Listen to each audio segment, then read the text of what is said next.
I have a calling to reach out to young people. Specifically, I feel it more specifically toward. Hi, this is Teaching for Women. So, our Bibles tell us that women cannot teach men.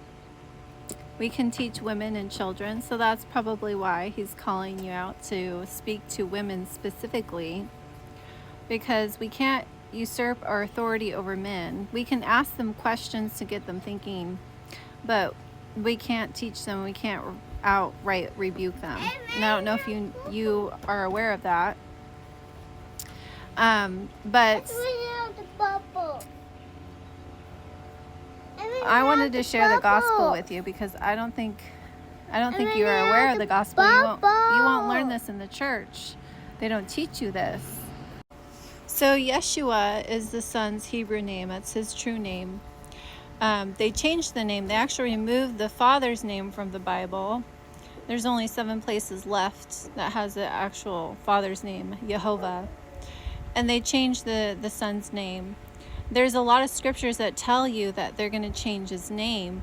And Yeshua himself actually warned you in John chapter 5 that he came in his father's name, Yeshua, which is Jehovah salvation. And they didn't receive him, but there's going to be one that comes in his own name. And Hosea 2, it tells you when he returns to judge the world, he's going to take the name Balaam from your mouth. You're not going to remember it anymore. So his people are already speaking on his name, and we are in the end times. A lot of people are feeling it. They're aware of it. He's pouring his grace out on his people right now. The church has fallen away. Our Bibles tell us this. They've gone apostate. I think it's 1st or 2nd Thessalonians says there will be a falling away first. People won't endure sound doctrine, and they'll have itching ears to gather around them. People that will, they say, don't tell me hard things, tell me smooth things. Preach to me deceits. And they have. Jude chapter 1 verse 4 tells you that there's going to be ungodly men that creep in unaware, turning the grace of God into lasciviousness, which is, if you look it up in the Strong's Concordance, it means unbridled lust, wantonness, shamelessness. This is your pastors, your Jeremiah 23 pastors. Woe to the pastors who scatter his flock, teaching burden of the Lord, that his commandments are impossible to keep.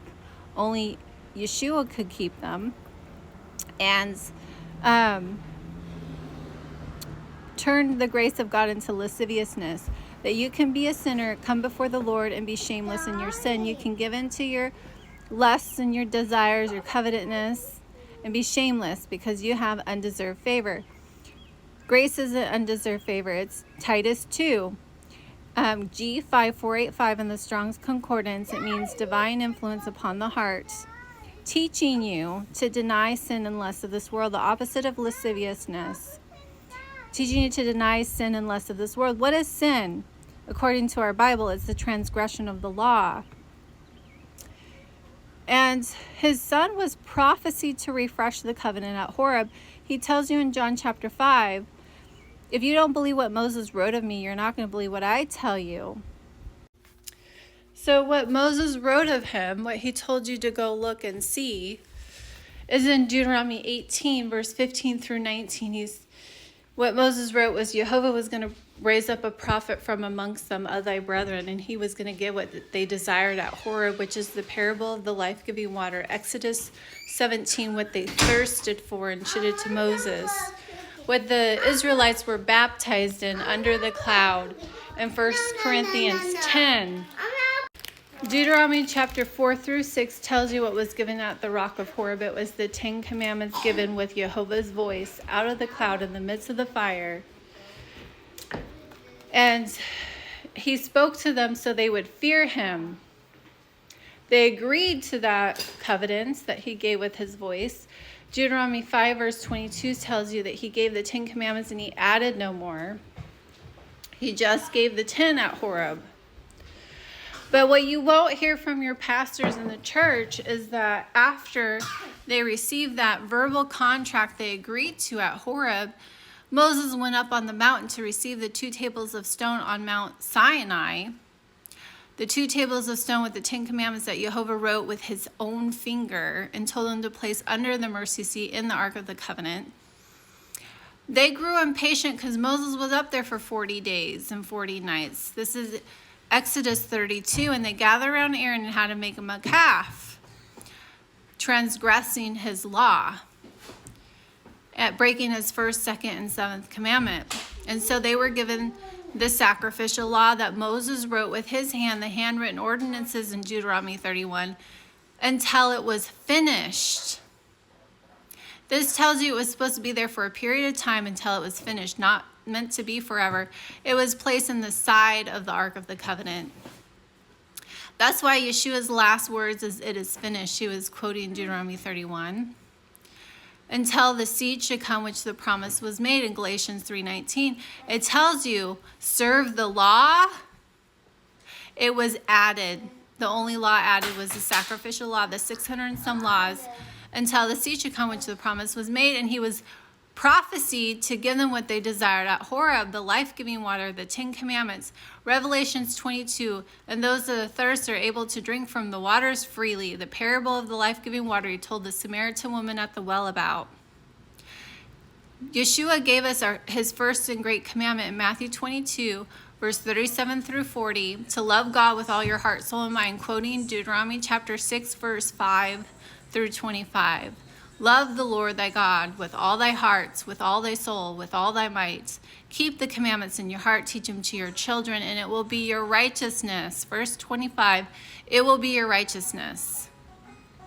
The apostate church is ignorant of Jehovah's righteousness and have established their own. This is Romans 10. They have a zeal for God, but not according to knowledge, because they've nailed his covenant to the cross, turning the grace of God into lasciviousness, telling you that it's impossible to keep the commandments, only Yeshua could. And you cannot earn salvation through works. When the Bible tells you faith without works is dead, and there's good works in Ephesians 2 and Titus 2. The grace of God, his divine influence on your heart, his conviction, your conscience, that you can sear with a hot iron per the scriptures, that teaches you to deny sin if you listen to it, and less of this world, so you can keep his righteousness, the 10 commandments, so you can live righteously, soberly, which is without pride in this present world. So Yeshua can purify you unto himself, a peculiar people, zealous of good works. The same works that he did. For in John 14:12, he tells you, him that believes on me, the works that I do, he will do also, in greater works, because he goes up to the Father.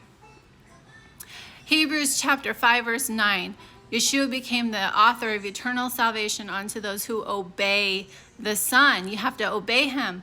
His commandments, his second commandment in Matthew 22, to love your neighbor as thyself. He quoted Leviticus 19:15 through 18, to do righteous judgment, judged by his first commandment, the 10 commandments, Jehovah's righteousness. Don't do any unrighteous judgment, like Matthew 15 when he rebuked the Pharisees for doing unrighteous judgment, judging by commandments of men over commandments of Jehovah. For they flatter him with their lips, but their heart is far from him. This is why in John chapter 5, verse 42, he says, I know you don't have the love of God in you, because 1 John chapter 5, this is the love of God, to keep his commandments, and his commandments aren't grievous. They flatter him with their mouth, but their heart's far from them. They don't have the commandments written in their hearts. They break the commandments. This is the gospel. Acts 3, verse 18 through 23, this is a time of refreshing. And therefore be converted so your sins can be blotted out in the times of refreshing in the presence of the Lord. It proceeds to quote Deuteronomy 18. And whoever doesn't listen to that prophet, Jehovah is going to destroy from among the people. Isaiah 28, this is the time of refreshing, but they would not hear. It is written that Yeshua is going to be a stumbling block for both houses, the house of Judah and the house in the northern kingdom, who was scattered to the four corners of the world. It says, don't go to the right and go to